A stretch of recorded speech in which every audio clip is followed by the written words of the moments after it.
What is communication? Before we answer this really big question, I think it's interesting to think about what you think of when you think of the word communication. When we go and think about communication, we likely are connecting it to experiences. We're thinking about particular things that come to our mind, whether that's public speaking, sending a text message to a friend, having a hard conversation with a roommate, or maybe giving one big important speech at an event. What you're thinking about is not communication as a whole, but a particular instance.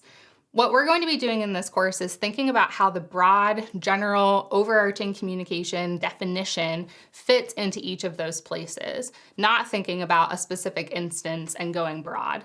So the big overarching definition for communication is this. It is the process of generating meaning with one another through interactions by using verbal and nonverbal messages through this use of symbols and signs to have meaningful conversations and meaningful interactions with one another in a context. Now, that's just one of over 126 definitions of communication. So you might be thinking, how is this the right one? It might not be the right one, but it is the one that we're going to be using this semester. So I encourage you to think through everything that we talk about this semester with communication and take it back to that broad overarching definition. How does this one context that you're thinking of fit into that broad definition? How does the broad definition speak into your context? Because it's going to be this back and forth, this interaction between the two that we're going to dig into this semester.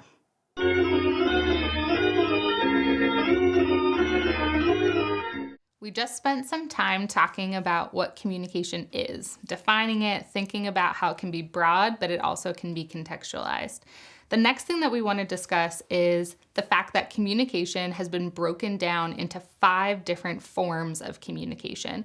And these 5 forms vary in terms of participants, the channels that you're using to communicate, and the contexts that come into play with those forms. These forms are going to be our guide and our rhythm for the semester, as we're going to go through each of the 5 to different degrees of time and intensity, but to show you how communication can actually differ in a lot of ways. Another thing that I'm hoping to do with thinking about the forms of communication is to ground our conversation in how communicating in each of these 5 forms can be influenced by and can influence our spiritual, relational, and professional lives. I think one thing that happens when thinking about communication is we often place some boundaries around it. We think about communicating in our job, or communicating, giving a speech, or communicating in an interpersonal way. But it can really flow between these 3 contexts, thinking about your spiritual life and how each of the forms can speak into how you live that out. Thinking about our relational life and the fact that it's not just bound to interpersonal communication, that these other forms come into play, and thinking about our professional life as well. The first of the 5 forms that we're going to be talking about is intrapersonal communication. And this might not be something that you've heard a lot about or read a lot about, and that's because it's the least researched form of communication, and it's the form of communication that we tend to just brush under the rug. What intrapersonal communication is communication with the self. And this is really interesting because all of the communication that's being thought about and actually enacted within intrapersonal communication happens inside the head of the communicator. So you're not actually forming messages for other people, you're simply forming messages for yourself. However, intrapersonal communication is really important for how we interact with one another. What you think about in terms of your self-concept, your competencies, your anxiety levels, all of that and all of those messages that you're going to be replaying in your head are going to have a direct impact on how you interact with other people. So we're going to be spending some time thinking about how you communicate with yourself, what messages you're telling yourself, and how you're letting those inform what you say to other people and how you take in messages from others.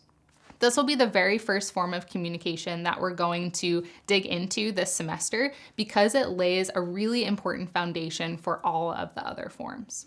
Interpersonal communication is probably the form of communication that you're the most familiar with. And this is the part where we start engaging with other people in communication acts. We take our communication from inside our head and interact with another person face to face.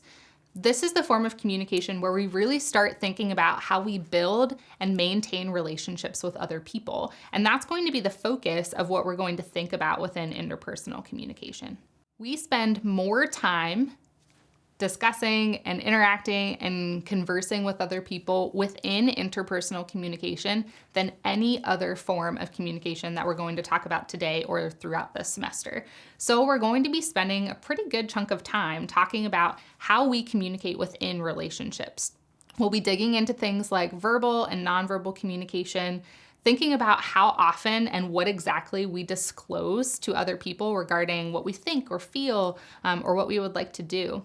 We're going to talk about conflict, we're going to discuss emotions, and we're going to think about the different types of relationships that might be available to us and how we make these choices about interacting with those people and actually furthering that relationship beyond the introduction conversation or that awkward kind of get to know you conversation too. The third form of communication that we're going to go through this semester is small group communication. And although this is really important for a broad array of contexts, it is especially important for organizations. So we're really going to be heavily focusing on the professional context within small group communication. My guess is that at this point in your life, you have likely engaged in a small group in some way, shape, or form. And it's likely that the context for that is in group work. Whether that's in high school or another college class or in a job, you likely have this little bit of dread from working with other people and what that might mean for an interaction. This is likely not going to be the end of your small group communication and you're working in groups. There are going to be times within even a remote learning class that you're going to be needing to band together with other people and work through a problem. And what happens within small group communication is that you're needing to not only figure out how you are going to be interacting in that situation and what role you're going to take, but how to interact with people within your group that are vastly different than you likely. So we're going to be spending some time thinking about small group communication within organizational contexts. We'll be talking through things like leadership, group roles, problem solving, and a little bit of conflict too, because that's something that often comes with working with multiple people on a project. Often when asked what communication is, people default to saying public communication or public speaking. And although it is a form of communication, you now know that it's not the only one. We are going to be spending several weeks within this form of communication for several different reasons. First, it is the most consistently intentional. It's also the most formal of all of the forms of communication, and it is particularly goal-oriented.